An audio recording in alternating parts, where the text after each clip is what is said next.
إن الحمد لله نحمده ونستعينه ونستهديه ونستغفره ونعوذ بالله من شرور أنفسنا ومن سيئات أعمالنا من يهده الله فلا مضل له ومن يضلل فلا هادي له وأشهد أن لا إله إلا الله وحده لا شريك له وأشهد أن محمدا عبده ورسوله وصفيه من خلقه وحبيبه صلى الله عليه وعلى آله وصحبه أجمعين. يا أيها الذين آمنوا اتقوا الله حق تقاته ولا تموتن إلا وأنتم مسلمون. يا أيها الذين آمنوا اتقوا الله وقولوا قولا سديدا يصلح لكم أعمالكم ويغفر لكم ذنوبكم ومن يطع الله ورسوله فقد فاز فوزا عظيما. أما بعد, in this life that we're living in right now at this current time and age, we wonder, how can we improve our Islam? How can we become better Muslims? And for us to solve this issue, there are multiple things that we have to take into consideration. What's the advice that Allah subhanahu wa ta'ala gives us in the Quran? I'm sorry, real quick, if everybody could just move a little bit to the front so everybody can inshallah fit. So we look in the Quran and we try to find, how can we improve our Islam? How can we become better? As a lot of you know, in the next weeks, the Mawlid of our Prophet Hamzeh Adi is coming up. And this is an important occasion, not for you to celebrate, and not for you to have a party out of it, and not for you to do whatever you need to do. But this is an important reminder for all of us. How much do we know about our own Prophet? If I were to ask you about your famous, like soccer, basketball, whoever star, you could tell me their name, you could tell me their age, you could tell me which teams they have been on since they were like 3. How much do we know about our own Prophet? And this is a reminder for us to start learning that. And today I'm not here to talk to you about that, because that's your own homework. That's between you and Allah subhanahu wa ta'ala. Today I'm here to give something that sometimes we forget about it, maybe sometimes we don't hear about it. And it's in Surah Luqman. Allah subhanahu wa ta'ala tells a story of a father. His name is Luqman. The ulama have not yet discovered, they did not come to agreement if he was a prophet or not. But we know that Allah subhanahu wa ta'ala has given him wisdom. So Allah subhanahu wa ta'ala has granted him wisdom, and he is using his wisdom to help his son. So he starts off by saying, Ya bunay. He's saying, my dear son. He's not saying my son. He's not saying, Yalla ta'al. Oh, you just come over here. Come sit over here. Listen to what I'm about to say. No. He is using dear words. He's using my dear, my beloved. He's putting it in a care way to show that he cares about him. Whatever he's about to tell him, he's not saying it out of hate. He's not saying it out of arrogance. He's not saying it out of mandatory father relationship with his son. No, he's saying it out of care. He's saying, my dear son, come over here. And sometimes we don't even use these words and we're like, no, I don't want to use this with my friends, whatever. But sometimes when it comes to you giving advice that can help them, we need to use care. We need to make sure that we care for them. We show them that we actually care. That's why we're giving advice. If I don't care about you, why am I giving you advice?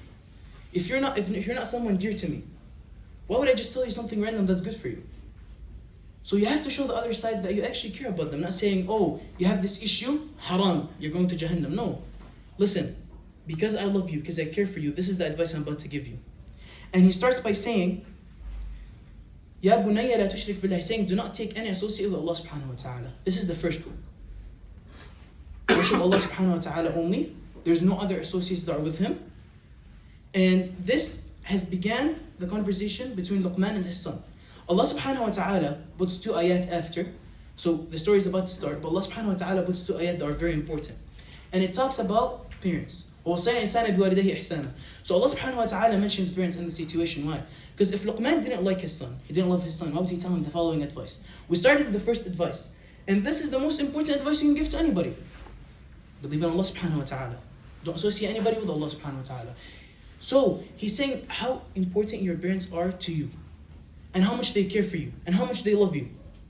And in the next ayah, he says, even if they were telling you not to believe in Allah subhanahu wa ta'ala, which is the most important thing, don't listen to them, of course, but be companions with them.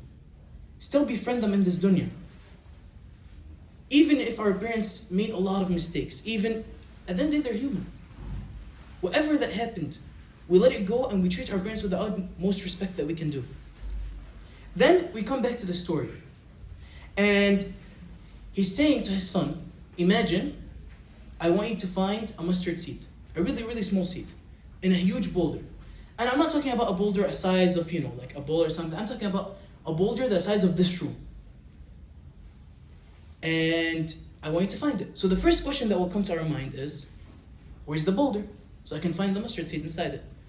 He's saying the boulder can be anywhere, in the skies or the earth. And now as we advance in technology, we know anywhere in the skies or the earth means the whole universe. And how small are we compared to the whole of the universe?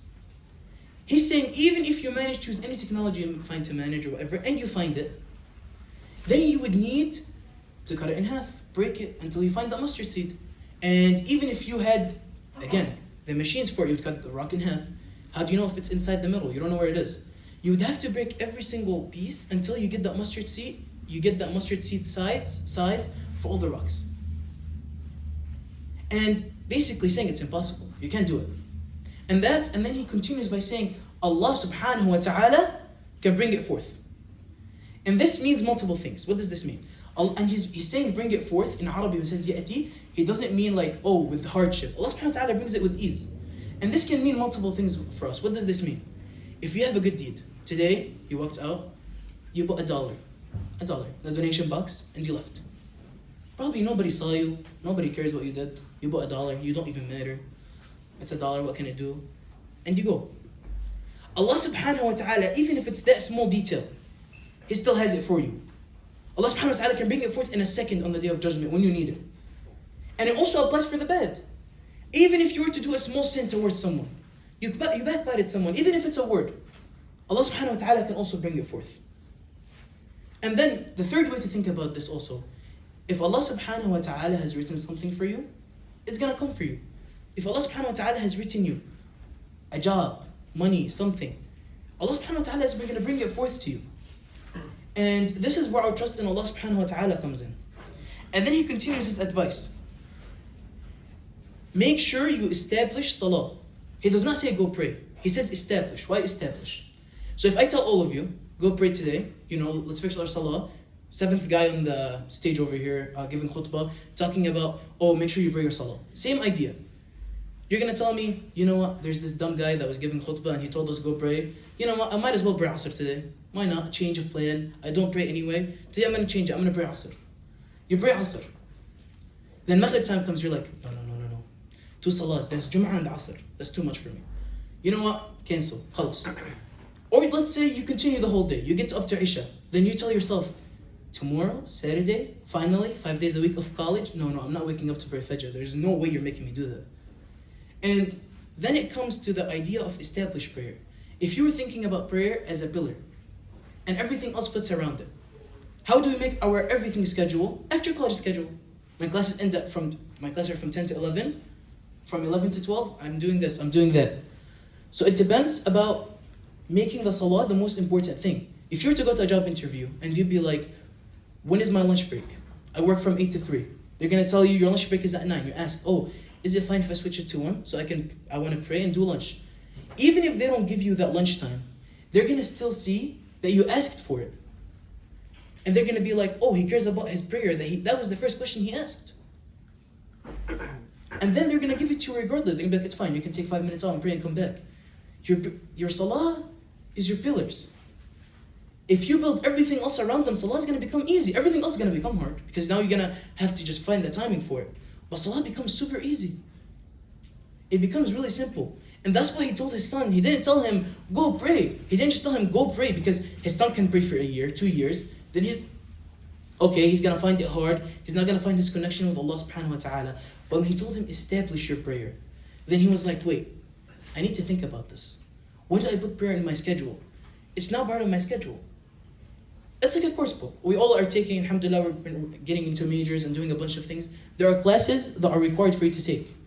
And those classes, if you don't take them, you're not going to get through. You're not going to graduate with your bachelor. And that same idea applies. If you don't do your salah, that's not part of your deen. Salah is the most important thing in your deen. It's your pillar. I'm sorry again, please just move to the front as much as you can. A lot more people are coming in. Jazakumullah khair. Then he continues. وَأَمْرُ بِالْمَعْرُوفِ. Spread what's good and leave what's evil. What does this mean? Today there's Salat Jumu'ah. How many of us know friends at UIC and we send them this poster? That's spreading goodness. We have a lot of people coming in new. This is their second week. If you know someone, you see them outside, you can just tell them, Salaam alaikum, just an FYI message, Jum'ah is at this time, if you would like to come. You met them in a class, you tell them, oh, if you would like to be enrolled in, like, I don't know, the MCA groups, you can see Jum'ah times, here's the group. Whatever it is. And this is not for you to be like, oh, I have this information, you don't, so I'm just share it with you because you don't do it. No, it's because you're trying to give them advice, you're trying to do it better for them. You're spreading goodness, and that's what you're supposed to be spreading. And we avoid spreading bad stuff. If there's a rumor that about someone, we don't spread it around. Now with everything happening in Palestine, how can we ourselves separate as a ummah and talk about each other and make fun of each other and spread lies and spread bad stuff? Spread what's good. If you have a social media platform, one post a month about Palestine, just to keep it around. So people can know it's still happening. You can still remember it in your own heart. Spread what's good. And then he continues by saying, وَاصْبِرْ عَلَى مَا أَصَابَكَ. Have patience, whatever happens to you. Trust me, if you don't have patience, you're not going to get anywhere. If you don't have patience, first day of orgo chemistry, you would have quit. That's it. There's no point of you continuing. You didn't have patience, you looked at it, you didn't like it at all. This is not my stuff, I am not doing this, I don't want to become a doctor. Why did I sign up to do this? And then that's it, you quit. But Allah subhanahu wa ta'ala asks us, have patience. Have patience. It's not going to be easy. It's not going to, your salah, when you start, once now we establish our salah again, it's not going to be easy putting the salah in those times. It's not going to be easy trying to make our schedule around figuring out a time for Jum'ah. So, but we do it, and Allah subhanahu wa ta'ala makes everything easy with it. So once we are patient, Allah subhanahu wa ta'ala rewards us for it. And Allah subhanahu wa ta'ala continues by saying, that is one of the best things you could do. That's like one of the best characteristics to have. Patience. You can wait. You don't have to rush everything through. And astaghfirullah li wa lakum fastaghfiruhu innahu huwa at-tawwabur rahim.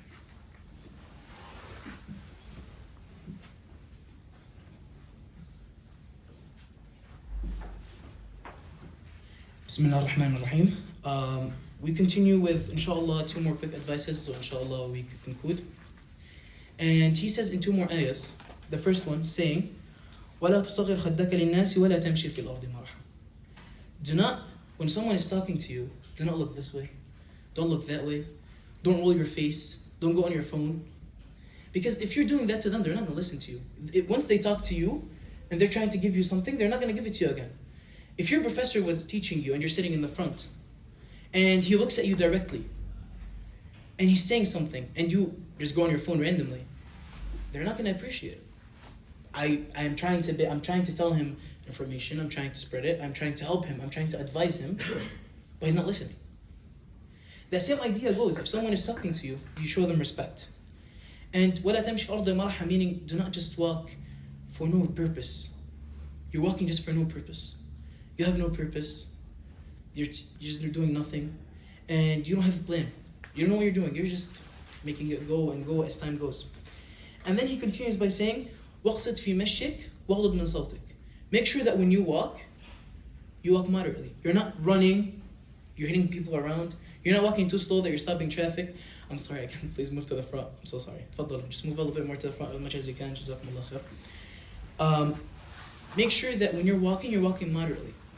You're able to not, speed too much that you hit people or you make a commission. And then you're not walking too slow that, I'm stopping the flow of things. You're not walking weirdly. You're not stopping the traffic on the streets. There's many streets we cross. And this is one of the things that we have to keep as Muslims, because imagine we're walking outside, mathalan, you're wearing a jijdasha, you're in the middle of the street, you're on your phone, and the light is green. Trust me, whoever that driver is, he doesn't like Muslims at all, from this day until the end of time. Khalas. He's in downtown, he got stuck on a light because of you, khalas, you are done. Muslims in his eyes are the worst people he can see. So make sure, these advices are not only for you to apply, for you to get hasanat, and for you to become a murad Muslim, but also to help Islam spread.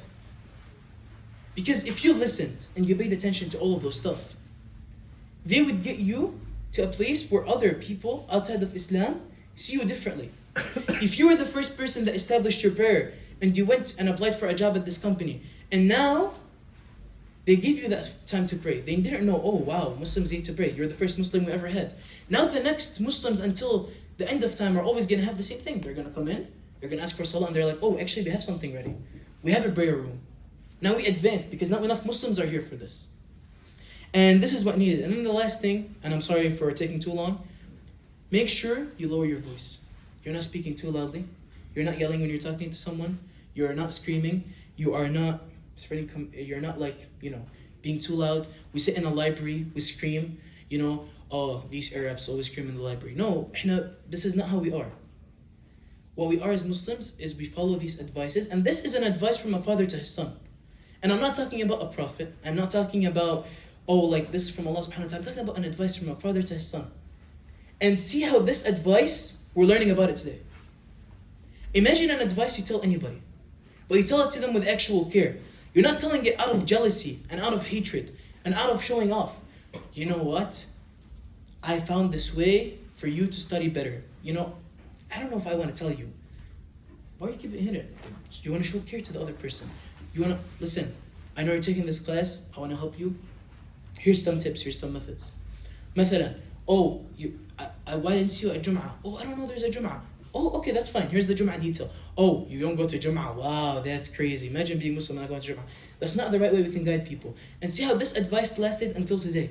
And it's in the Quran. And this is a meaning for us. If anybody ever needs something, be the first to help. Even if it's not a Muslim, you never know. You never know. Maybe someone in their family becomes Muslim. Maybe they become Muslim. So always make sure that you are the people that are spreading goodness. You are the people that are giving advice. And inshallah, may Allah subhanahu wa ta'ala make us better.